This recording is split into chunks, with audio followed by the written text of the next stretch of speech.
Continue, and we'll come back to Ann if we can, if we have time. Would like to call on Dr. Michael Huntington from Corvallis. Thank you.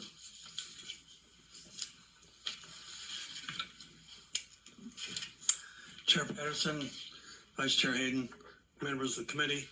For the record, I'm Michael Huntington of Corvallis. I'm speaking in favor of Senate Bill 704 and on behalf of Mid-Valley Healthcare Advocates, representing 1,800 advocates in Lynn and Benton County.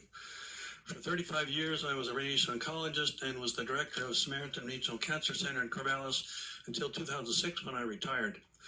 I loved my work at the Cancer Center. I enjoyed getting to know patients and helping them through difficult times. But the most distressing thing for me was realizing that many patients avoided care, sometimes waiting months because they feared what health care might cost them. They would wait until a crisis would force them to come to the emergency room. Then they would find out that they had advanced cancer. Some would even then refuse treatment because of projected costs. Every day, Oregonians choose between food and medicine and health care. Last week, I witnessed the Oregon Health Policy Board discuss the redetermination of Medicaid eligibility for thousands of Oregonians. Workers will spend months assessing who qualifies, who deserves care, and who doesn't. Track the people down, deliver the news, and for many, it will be bad news. I support Senate Bill 704, so such routine and costly exercises will end. Oregonians will no longer have to spend down to the poverty level to pay for health care or to qualify for it. They won't have to avoid earning more than $27,000 for fear of losing Medicaid and access to health care. Please approve Senate Bill 704. Thank you so very much. I'd like to call Shannon Salvador, who is joining us remotely, followed by Charlie Swanson. Record. Okay. Chair Patterson and Vice Chair Hayden and members of the committee, I'm Charlie Swanson from Eugene, and I'm speaking on behalf of the more than 100,000 registered Democrats in Lane County and all of the others who envision a healthcare system that provides us more freedom. I'm speaking in support of Senate Bill 704 to continue the work of the Joint Task Force on Universal Healthcare. They found that a single-payer system in Oregon would cost less money than our current system while providing better service to more people. The single-payer system would change much of the financing from premiums and out-of-pocket expenses at the time of care to a smaller amount, paid as you were earning money. Imagine what that would be like. No health care bills, no confusing plans or restrictive networks, one quality plan for all of us, for our whole lives, free to have the job we want, not just the job that provides health insurance. All of us would be free to see our own doctors and receive the best care for our family when we need it, not just when we can afford it. We won't have to put off seeing our doctor or dentist or therapist and risk getting sicker or in greater pain or less able to function in society. We'll be free to get the care that our doctor or dentist or therapist recommends without worrying about how we are going to pay for it. We'll have freedom from financial worries about getting health care, the freedom to be healthy. To make this dream a reality, we need to pass Senate Bill 704 with enough funding to do the careful planning necessary to design a single-payer healthcare financing system with a single risk pool, single provider network for all Oregon residents, a system with enough transparency and public oversight to ensure that healthcare facilities are sited in locations most suitable to benefit the communities that need service, not where the most money can be paid. We can do this, and freedom from worry alone will do a lot to help our health. Thank you so very much. And I'd like to note your testimony was 1 minute and 59 seconds. Thank you. Thank you.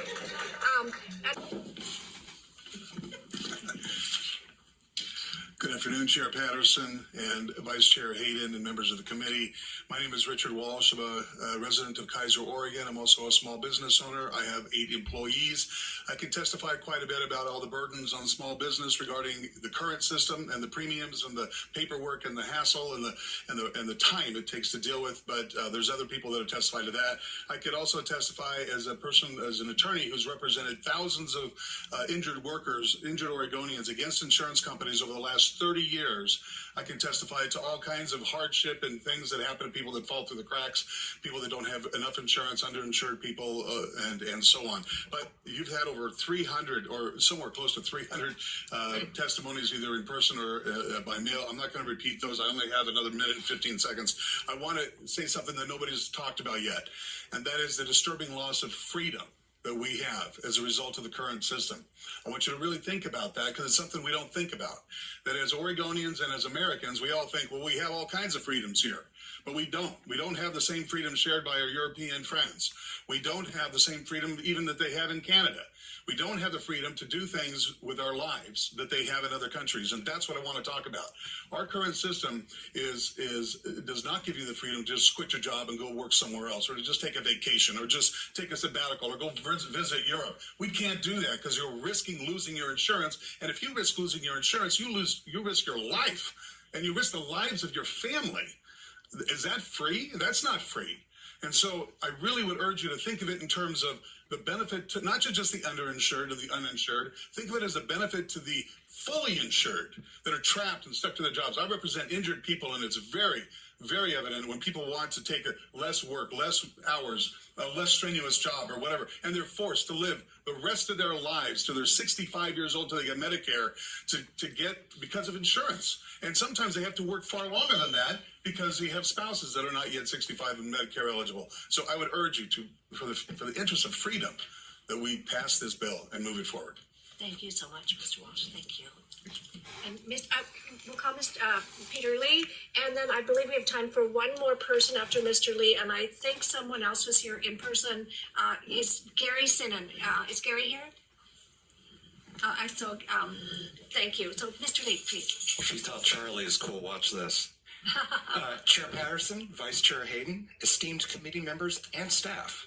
For the record, my name is Pete Lee. I'm a lifelong Oregonian with an extensive background in technology and corporate strategy.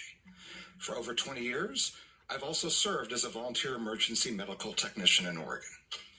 As the Vice Chair and DNC member for the Democratic Party of Oregon, I want to briefly emphasize that the number one priority legislative action item for Oregon Democrats has been health care that leaves no one behind. I'll touch on just one thing: fiscal responsibility. You may be familiar with Charlie Munger, Warren Buffett's longtime partner at Berkshire Hathaway. In a 2017 interview with the editor of Yahoo Finance, he said the following about healthcare. The bad part about the Rube Goldberg system that arose by accident: there's massive amounts of excess cost. There's huge amounts of extending death so people can make more money, which is disgusting. There's a lot wrong with the system.